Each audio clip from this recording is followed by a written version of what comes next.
Landry Jones has become the first player to sign with the XFL. And we're going to talk about it after the bumper. What do you mean you don't subscribe to my son's YouTube channel? Mama, no! Just snap the damn ball, RJ. What's up, kinfolk? It's RJ Young. I am not on a step mill. Consider hitting the like and subscribe button because I upload a video every single day.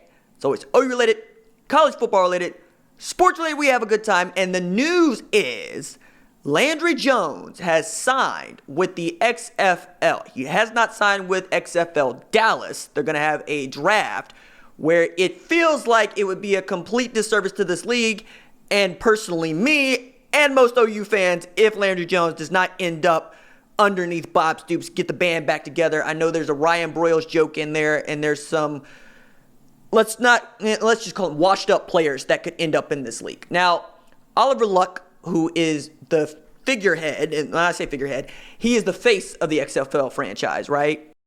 And he goes on the herd to announce that they signed Landry Jones, and I don't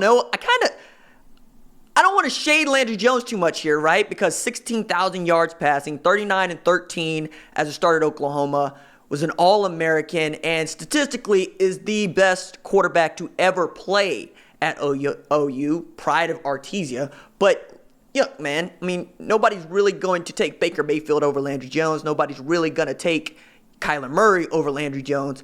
Even Sam Bradford, you're not going to take Landry Jones over him, right? That said, I thought Luck's selling point was we are a place for young quarterbacks to come and get reps and get an opportunity to play, especially as now in the modern game, you don't have a third quarterback on your 53-man. You have two quarterbacks on your 53-man, in large part due to health and safety, meaning that they're just not getting hit that much, so you don't actually have to give that roster spot to a third quarterback. You can bring in another running back. You can bring in another offensive lineman. I don't even know why we give an extra spot to specialists, especially if you got three specialists, a kicker, a punt return, and a kickoff specialist. That kickoff specialist should be your field goal kicker too, your place kicker as well. And same thing with the punter. But that's getting away from the subject at hand. Subject at hand, of course, is Landry Jones being the first guy signed by the XFL. So the joke that I'm making is Landry Jones about to become the first. Let me redo that. Landry Jones is about to become the third quarterback taken number one overall in 3 drafts in 2 years. Now, yeah, that means he has to actually be taken number one overall, but since he was the first player signed, I also kind of think that the joke works. Also, just haters, hi, how are ya? I'm not certain how the XFL is going to work. I don't know whether or not it can work. Spring football as an alternative hasn't worked. I mean, I was one of those degenerates watching the Alliance on YouTube Live, trying to get as much as I could. I'm watching Trevor Knight, I'm watching Zach Sanchez. It had some great moments. Folded. Didn't make any money. And I'm not so certain that the XFL is going to make any money, even as Oliver Luck is probably the best person positioned to give this a go and smart to keep Vince McMahon out of everybody else's eyes in relation to this XFL, because we remember the disaster that the former XFL was. But I love that XFL, but I'm also a pro wrestling fan, and I understand I am not the target demographic. Also, I got confirmation that my deposit is still in for XFL tickets to XFL Dallas, so I expect to be going down to a few games next year. Actually, I got those tickets for my parents because I think my parents are cool, and they would definitely drive down to Dallas to watch Bob Stoops' Dallas team. I'm also wanting to make these jokes about how the XFL is going to allow Dallas to become title town once again, because it doesn't seem like Jerry Jones is really that interested in paying Zeke and Dak and Amari Cooper so that he can win a Super Bowl before he kicks the bucket.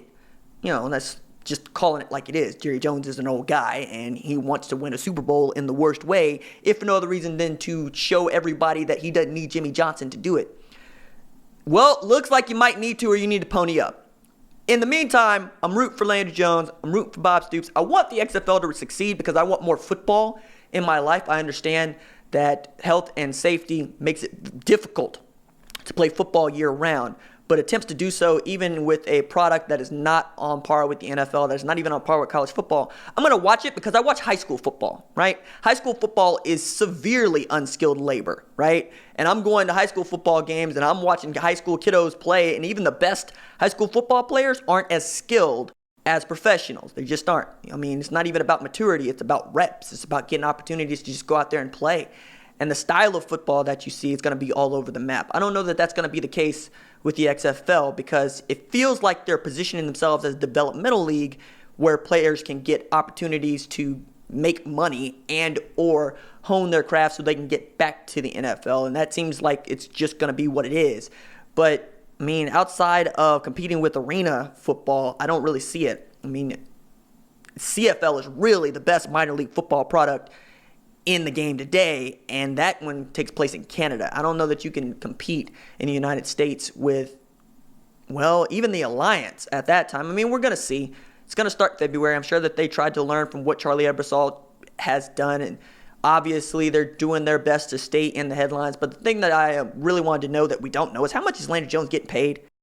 Because, yeah, you're the first player signed. Don't know what you were negotiating against. Don't even know if it's on par with making the practice squad at the Steelers, which would be about $110,000 a year, give or take, if you practice squad. And Landry Jones been in the league long enough to where he would be making the vet minimum if he was signed. And the vet minimum, I think, at his position and his length of time in the league is somewhere around $700,000, $800,000. So if you're making close to $1 million to play in the XFL, I think that's good money. If it's closer to what you were getting paid in the Alliance of $70,000, maybe not so much, but if you just want to play football, you'll take it, right? And $70,000 is still a very good living, even in a place like Dallas where the price of living is much higher than it is in Oklahoma or Alabama or Georgia or Mississippi, right? I'm here for it. I want to see it. I'm excited about it.